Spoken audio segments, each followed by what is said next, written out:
اللہ من الشیطان الرجیم، اللہ تعالیٰ کی پناہ میں آتا ہوں شیطان مردود کے شر سے۔ بسم اللہ الرحمن الرحیم، شروع کرتا ہوں اللہ تعالیٰ کے نام سے جو نہایت مہربان بڑا رحم کرنے والا ہے۔ سورۃ الجاثیہ کی آیت نمبر 12 سے لے کر آیت نمبر 21 تک کا ترجمہ ہے۔ اللہ الذی، اللہ تعالیٰ کی وہ ذات ہے، سخر لکم البحر، جس نے تمہاری خدمت میں لگا دیا ہے سمندر کو، تاکہ کشتیاں چلیں فیہ، اس سمندر میں، امری، اللہ کے حکم سے، وَلِتَبْتَغُوا مِن فَضْلِهِ، تاکہ تم اللہ کا فضل تلاش کرو۔ قرآن کی اصطلاح میں اللہ کا فضل تلاش کرنے سے مراد رزق حلال کی طلب ہے، رزق حلال تلاش کرنا یہ مراد ہے، اور یہاں اس سے بحری تجارت مراد ہے۔ وَلَعَلَّكُمْ تَشْكُرُونَ، تاکہ تم اللہ تعالیٰ کے شکر گزار بندے بن جاؤ۔ اور اللہ تعالیٰ نے تمہاری خدمت میں لگا دی ہے ہر چیز کو جو آسمانوں میں اور جو زمین میں ہے، جمیعاً سب کی سب کو، منہ، اپنے حکم سے۔ بے شک اس میں اللہ تعالیٰ ہی قدرت کی نشانیاں ہیں ایسی قوم کے لیے جو غور و فکر سے کام لے۔ قل، پیارے نبی آپ کہہ دیجئے، للذین آمنوا، ایمان والوں سے، یغفروا للذین لا یرجون ایام اللہ، وہ بخش دیں، معاف کر دیں، درگزر کر دیں ان لوگوں کو جو اللہ کے دنوں کی امید نہیں رکھتے۔ اللہ کے دنوں سے مراد وہ دن ہیں جن دنوں میں اللہ تعالیٰ جزا اور سزا دیتے ہیں، وہ دنیا میں بھی ہو سکتے ہیں اور آخرت میں بھی ہو سکتے ہیں۔ تو لیجزی قوما، تاکہ اللہ تعالیٰ خود بدلہ دیں، سزا دیں ایسی قوم کو، بما کانوا یکسبون، بسبب ان کے برے اعمال کی جو وہ کرتے تھے۔ من عمل صالحا فلنفسہ، جو بھی نیک عمل کرے گا اس کا سب سے پہلا فائدہ اس کی ذات کو ہوگا۔ ومن اساء فعلیہا، جو بھی برے کام کرے گا اس کا وبال اسی پر ہوگا۔ ثم الی ربکم ترجعون، پھر تم سب کو تمہارے رب کی طرف لٹایا جائے گا۔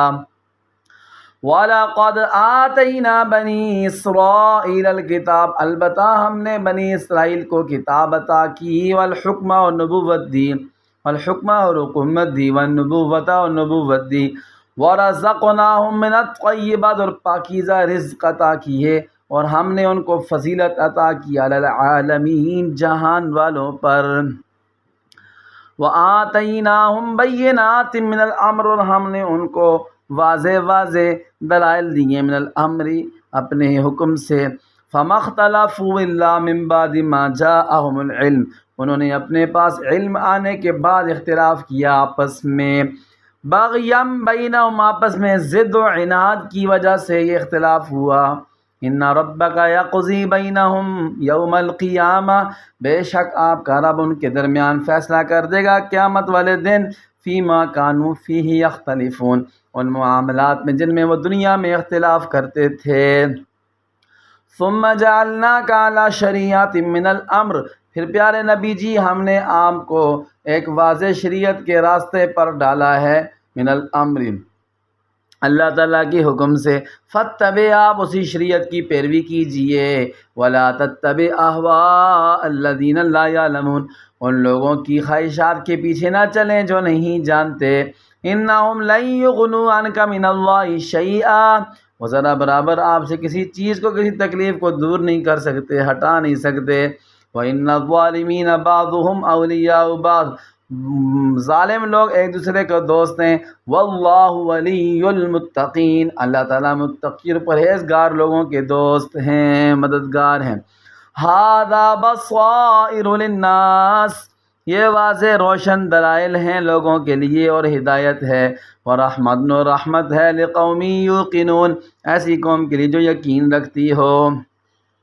ام حسب الذین اجترحوا السیئات، کیا ان لوگوں نے گمان کر لیا ہے جو برے اعمال جنہوں نے کیے ہیں، گناہ کیے ہیں، انہوں نے یہ گمان کر لیا، اپنے ذہن میں یہ بات بٹھا لی ہے کہ ان نجعلہم، کہ ہم ان کو کر دیں گے، کالذین آمنوا وعملوا الصالحات، ان لوگوں کی طرح جو ایمان لائے اور نیک عمل کیے۔ وہ یہ سمجھ رہے ہیں کہ ہم اور نیک لوگ برابر ہیں، اللہ سواء محیاہم ومماتہم، کہ ان کی زندگی اور موت برابر ہو جائے۔ اللہ فرماتے ہیں ساء ما یحکمون، بہت برا فیصلہ کرتے ہیں یہ، ایسا نہیں ہو سکتا، یہ دونوں برابر نہیں ہیں، اس طرح رات اور دن برابر نہیں ہیں، روشنی اور اندھیرے برابر نہیں ہیں، زندہ اور مردے برابر نہیں ہیں، اسی طرح نیک لوگ اور بد لوگ دونوں برابر نہیں ہیں اللہ کے کاغذوں میں۔ اللہ تعالیٰ ہم سب کو نیک بنائے۔